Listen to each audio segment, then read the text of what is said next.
Tales from the wild. Stories from the heart. A journey into the mind and soul of fired-up business professionals where they share their vision for the future. And hear from a different non-profit organization every month as they create awareness of their goals and their needs. Dive into a world of untamed passion as we join our host, Shireen Buerta, for this month's episode of Friends from Wild Places. Estrella, I really appreciate it. If our listeners are interested in, I guess, is it like putting one together for themselves, how do they go about that? For example, like, is it something that they contact you directly, or, what does that look like from to put it in action? Well, I'm so excited to say that our beta version just went live yesterday. So right now you can go to lastfarewells.com and create an account. And there may be some bugs, but for the most part, I've tested it and have had some people test it as well. So right now we're just gathering feedback. So you can go to the site. There's a free account. There's also an option for a premium version, which is still very accessible. No subscriptions. I'm trying to keep it one-time fee because I really don't want to alienate all these generations of people who I don't know when I'm going to pass away. I don't want to pay I don't even want to pay 10 cents a year because I don't know when I'm going to pass away.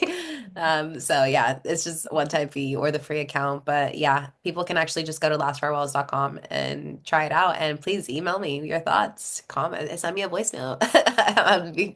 It's something I just want to gather as much feedback as I can. Yeah. And I love your shirt. Can we support you on your shirt? Is that for, can people get one? I like that. I mean, your phone number, website.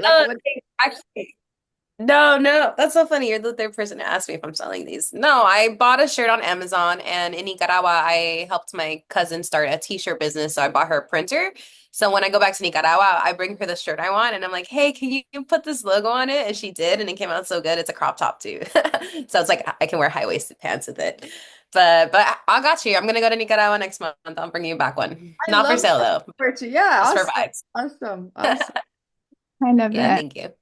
Estrella, could you just share one of the biggest lessons you've learned on this journey as a business owner? Yes, I came in with no entrepreneurship journey, just a lot of passion, and I was called naive and in the best way, to be honest. They're like, hey, because when you're naive, you see things differently. And I realized at the beginning, Tanya, when I first spoke to you, I was a month full time in. I had just quit my very nice corporate job that had great benefits. And I took that risk because I really believed in it. And I was so lost. I was so lost for the first few months because I was trying to like literally Google how do you be a CEO? How do you do this? How do you set up these guides? But I realized I wasn't tapping into my own superpower, my own magic. I love people. I love connecting. And finally, a few months later, I joined a female founders accelerator and that in New York. And because of that, it just kind of skyrocketed um, aspects of collaboration or how quick things move when you're in person with people. I realized I'm like, I need a network. If my superpower is being outside and connecting and just talking to people as a friend, then I need to tap into that because it's not going to be, I promise you, it's not going to be me on Google Docs trying to figure out like all these things I don't know because I don't know. But when you talk to people, when you're networking, when you're surrounded by founders who are steps above you, who are also very passionate, you ask questions, you say, what did you use?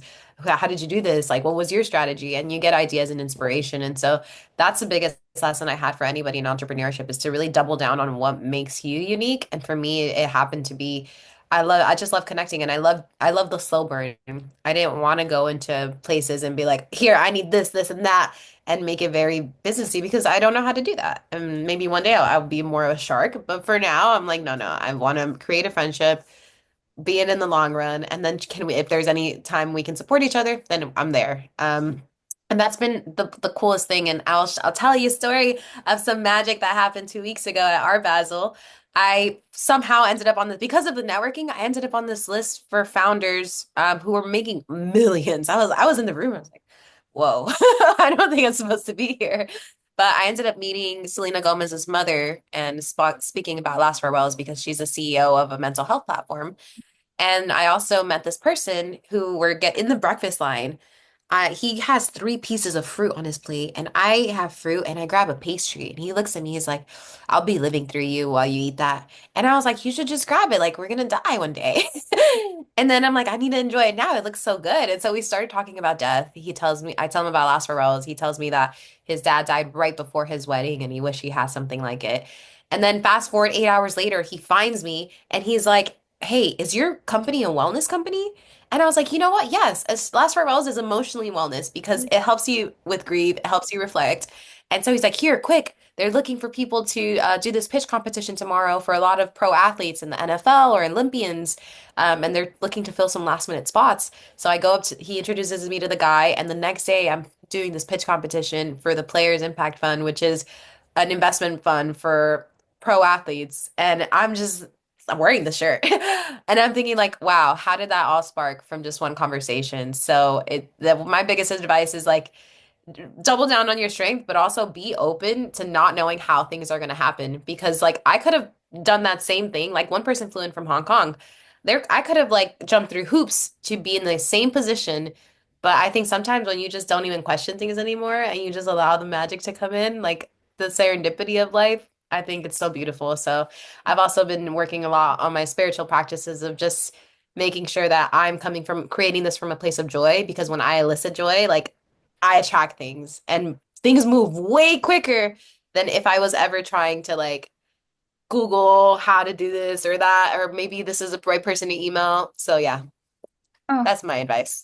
I love That that. is that's magical. Yeah, I love that. Yeah, Thank I you. love Let me Thank you. pop in Yeah. here, okay, with a little bit of a Buzzsprouts blurb, you know, because we love Buzzsprout here at Friends from Wild Places, simply because, you know, this is a safe space for business owners and entrepreneurs to share their stories and their wild hearts. It is a safe space to show support for them. We do feature nonprofits every month, as you all know, to try make a difference and to give a helpline to someone in need. So I think my question goes back to you. If you have a message you want to share with the world, and or maybe you just think it'll be fun to have your own talk show. Podcasting is a very easy and inexpensive and fun way to spread and expand your reach online. To start your own podcast, why don't you follow the link in the show notes that lets Buzzsprout know that we sent you, and it does help the show. But most importantly, the team at Buzzsprout is passionate about helping you succeed. So go down to Buzzsprout and start your podcast today. All right, Estrella, let's get back with you. One of the things that I wanted to find out from you is what are some of the ways, and you touched on it now. You said you spend some spiritual time just getting yourself in the right space so that you can attract the right attention. So I'm going to ask you right now, you know, can you elaborate and tell us and share with us ways that you refill your tank to stay motivated? Yeah, absolutely. So I'll tell you the personal and the professional ways. Professional, I was non-technical, so I was really hard because I'm trying to learn all these systems and trying to learn how to net do these things correctly. And I realize when I see the impact I make, it just, oh my God, it fills the tank 1,000%. And one example is in the process of testing for Last Farewells, we got connected to a person who was 38 with terminal cancer out of nowhere from like April to now, like they got diagnosed and now they're navigating right this ending. And I could have sent them the virtual link, the beta link. I could have said, hey, yeah, here's our testing link. But I felt called. So I was like, no, I need to see them. And so I flew to Texas and I created this experience for them. And it was almost like a celebration in life experience. So I got their favorite breakfast foods. We talked for an hour. I brought cacao. We did a meditation. And then I helped them ground and we created their last messages. And he created a video for his 13-year-old son to watch at his future wedding, a video for his wife on her birthday and the anniversary. And we just created all these messages and tried to make it a bit more not as joyful, but a bit more like lighthearted. He put on his suit, he got a candle, like we made it a bit more exciting. And then I got his favorite cake and we ended it like a birthday party. I got his favorite music playing, and then I had the NASA space. I was able to get the NASA Space Center to sponsor his bucket list item of seeing a space launch through Wow. my connections in the travel industry. And so that was all serendipitous. It was all so last minute. But seeing that experience, and they were so grateful. I did it, I paid out of pocket. But they allowed me to take the content. So now I'm gonna put it into this like TikTok style storytelling of like flying here and doing this and meet these people, right? But doing that just, oh my gosh, it was so uplifting because like I see the future. I can't like I want to create those moments where one, somebody already going through such a sad place and like I was all constantly around people crying. I told them, I was like, you're not gonna see me cry. I'm gonna bring you energy. I'm gonna bring you what I have for at least this moment. And I think that really just kind of like fuels me up. So I want to do more of those experiences and ideally get life insurance or like other companies to sponsor them because they really fill my tank professionally. It's kind of just helping create. Even last month, I went to Nicaragua and my grandma recorded a last video message for me to play at my future wedding because she's 93 and I don't know when I'm gonna get married. And I took her to the exact place I want to get married at, in Nicaragua, and she recorded it there. So those little things, like, is actually seeing the process of people create a last message, and it's just so fulfilling to me professionally. Personally, oh my gosh. Hey, I realized I may call it chaos. I'm embracing the word chaos. I am totally chaotic and I love it. I love the way my mind works. And I just love having fun. And I've created just such I've decided to just create so many more fun moments in my life. Even right here, there's a street where there's a whole salsa street. I now just go out and dance randomly for 20 minutes. If I'm feeling down, like, let me just go to the salsa bar. Let me just dance a little bit. So personally, like the movement, the dancing, but also just the real randomness of life. Like I was gonna give my friends a tour of this street, and I mean, I could have. I have to show y'all this. It's random, but just like, hey guys, I'm gonna give you a tour of this street. But I made a poster. Okay, like Estrella Quiroz Miami Magic Tour, and I Oh, printed it like tour guides do, and I held it up on Calle, and I was like, "All right, everybody, we're gonna have the best tour ever." And so those are little things I don't have to do. But they put me in a state of like they helped me tap into my creativity. This took like 30 minutes. CVS did same day printing. It was nothing in a way, but it was everything because it just adds to the joy. So I think I've really realized my magic of like, you know what, you can turn any moment and make it magic. And that's the theme of what the next year is going to be, which is this says magic on it. And it's kind of like not just waiting for it to happen, but how do you create more of it? And then that itself puts me in a state of joy where I talk about last farewells and then I get connected to people that want to help me move it forward or up or something happens. And so, yeah, that's how I find personal joy. Sometimes you make it yourself and it's so fun.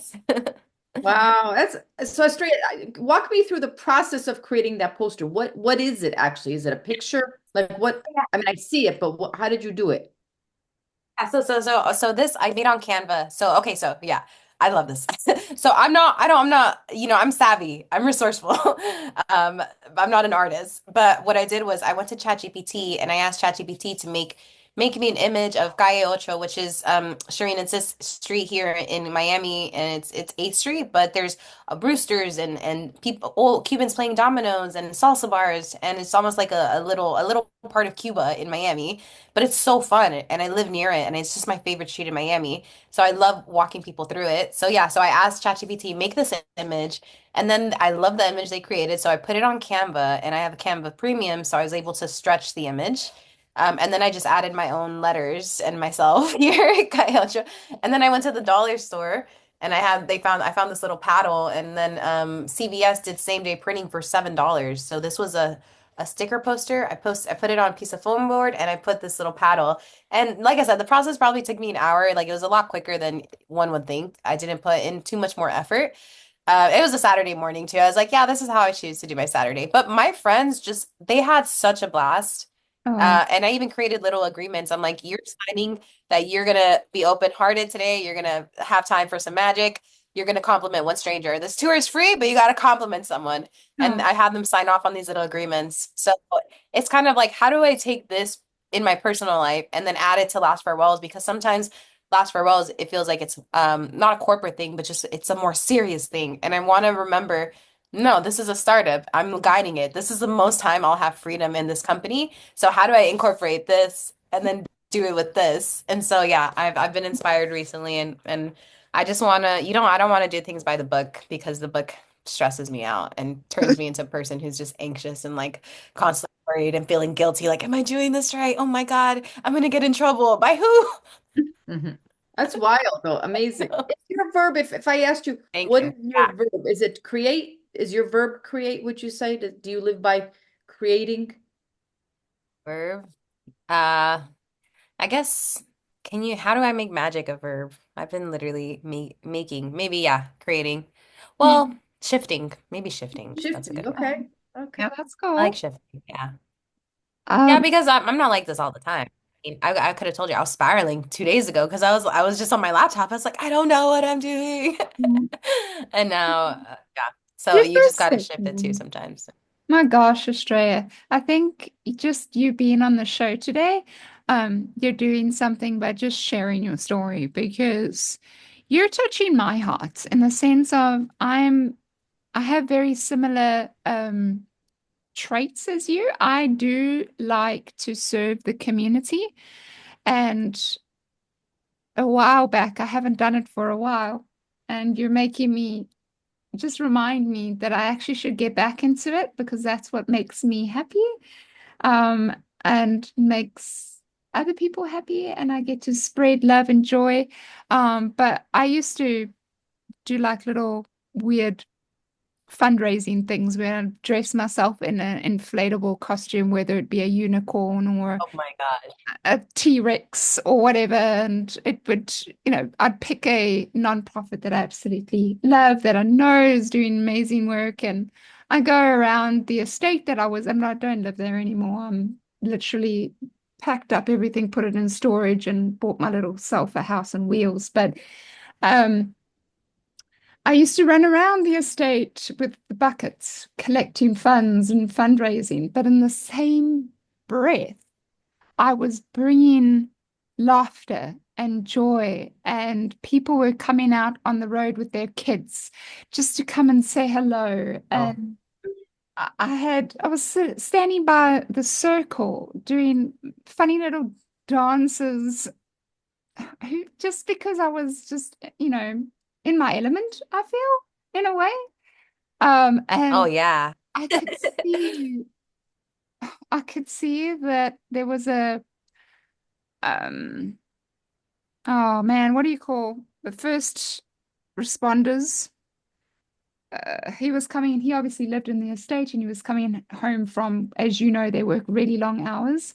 And he turned on his lights on in his little ambulance car. And it wasn't really a bus, that you see when you see ambulance. It was more an emergency vehicle, like more a bucky. And he threw his lights on and he like stuck his head out the window and he's like, "You've just made my day." Oh my And God. yeah, he does a lot of, I mean, it's hard work to be an emergency first responder and a paramedic. So that's what he was, paramedic. And so I haven't done it for a long time, Australia. I haven't been doing that. And I've been very serious running a business and being enveloped in the seriousness of being a business owner and running a business and the stresses of having to try and grow and get more clients and uh, financial struggles comes with that and the burdens that come with all of that. It has really taken strain, and Tanya knows. And that includes a whole lot of family stuff as well. That's on over and above that. And I haven't done any of those things and nothing for, I think this is the second year where I haven't done it. And you've just Wow. inspired me because it's reminding me, Shireen, that's what you do. That's exactly what you find joy in doing, and bringing smiles on other people's faces and attracting those kind of energies towards you. So Oh thank my you, Estrella. That was because of you, and I really got to try God. and put that into place again. I don't know how, living out of a vehicle. I don't know how. I don't know how, living Um, in and out of my parents' house. There's lots of movement going on. Not sure how long there yeah. might be downsizing to a retirement place. So there's lots happening in this little world of mine. So I have to try and figure out how I'm going to do that. So I'm sorry I went off on a tangent, but thank you, Estrella. That No, don't no. Thank you for sharing. And honestly, like something I've learned also in this journey is, well, I'm very big on the masculine and feminine energies within us, and I want to lead more with my feminine energy. And the feminine energy is that play, the nurture, the joy. And a lot of the times, business puts us in that masculine energy where we have to lead and we have to like, find and create and like and all these things. But I've realized, gosh, I've had some amazing business deals happen because I was in my feminine. And even just last week, I went to get a freaking cup of coffee at the place. They were having an event with cops, coffee with a cop. I've been scared of cops because my dad was arrested. I've always been scared of authority. I've never liked talking to cops. And I was like, no, today I'm gonna challenge myself. And I went up there and I was like, oh, how did you get inspired by this? Are you guys always on edge? And whatever. I ended up becoming best friends with the chief of police officer. And he's like, yeah, here, whatever you need. He gives me his business card. I'm telling him about Las Farewells. And then we're just so funny. We take a group picture. We're just having so much fun. I forget how Last Farewells could be incorporated with cops. And he's like, oh, in my line of work, they're constantly risking their lives. We don't like to think about this, but this is very interesting. And then totally remembered, oh yeah, Last Farewells could help you guys. But I think when you do things with no expectation, because you just want to. I want to surround myself with people who do things just to do things. Like you don't have to. You don't have to dress up. You don't have to do any of that. But like I love when people do things just to do things. Those are my favorite type of people. But also like it's also a business needle mover because then I got the chief police officer. I even emailed him a proposal to do an activation for new cops and how last for a while I could come in and prepare their new officers while they're in training. And imagine how many other steps would I have to take? I would have to go onto the website, email the secretary, send this proposal, try how many steps would I have to take to actually get to the chief? Rather than when I came to a coffee cop, I decided to get out of my comfort zone, have a conversation with these cops that I didn't necessarily want to have, end up leaving laughing like all buddy buddy, taking selfies with the chief, and everybody's like, yeah, I even like, yeah, I adopted a cop today, and you're my cop. He's like, yeah, you picked the right one. Oh, Anyways, that it's was a business mover, but just in a different way, in a way that's not necessarily formal or natural. But I promise you, it's going to move me light years ahead than me trying to be here on my laptop, miserable, thinking like, all right, chief of police, what's his name? I don't know. So yeah, I mean, I really hope that you find a way. And sometimes it's not even about like trying to figure out the how. It's just like, even if it's as simple as you go into a coffee shop and putting on your inflatable costume and and just people asking you, coming up to you and asking questions. And then you have these conversations that are so enlightening, and it only just takes one person, right, to move things. Like those people could become future clients. They could recommend you in the future. But the point is like you don't do things with the expectation of the outcome yeah. of like, oh yeah, I'm gonna do this and expect to get. But no, you're doing it because you know what? Hell yeah, I need to have fun. Life has been so stressful. Life has been potentially shitty, right? But like, what am I gonna do for myself? Because that's sometimes being selfish is sometimes the most. I do a lot of selfish things. They look selfless, they're not. Even going to the person with terminal cancer, Mm, yeah, that could be, oh, you did a good thing. No, but that's selfish in a way because I knew it was going to fulfill me. I knew that seeing someone that I could help was going to bring me joy. And mm, that is the definition of right selfish. I'm doing things because it's for me. But right. that's how we need to, honestly, people need to live like that in business because, yeah, this is an environment we want to create for ourselves. Mm. I don't think even you as a business owner, you have such a bright spirit. And so when you told me you were in bookkeeping the first time, I was like, whoa, dynamic. But you have many special gifts. I can see it from Zoom. Thank you. I appreciate that, Estrella. You know what I want to say? I don't feel like I think, and agree with me or disagree with me, but I feel like there should be a different word and instead of selfish. I feel like that's something else, what you're Mm, describing. I wish we could. I don't think there is a word. I just wish there was another word we could use in circumstances like that. Because I feel like yeah. it's not. Yeah, I'll think about it. You're right. You're right. Well, yeah, words are important. I guess I've heard it in the team. But hey, we have selfish goals and we have selfless goals, but the selfish goals are equally as important as the selfless because it's you gotta right fill your own tank. And if we're constantly doing for others, we at some points our energy burnt out, and it's yeah. Tune in next week for part 3 of Friends from Wild Places. You've been listening to Friends from Wild Places with Shireen Bueta. Be sure to subscribe to the podcast from the links to catch every episode and unleash your passion.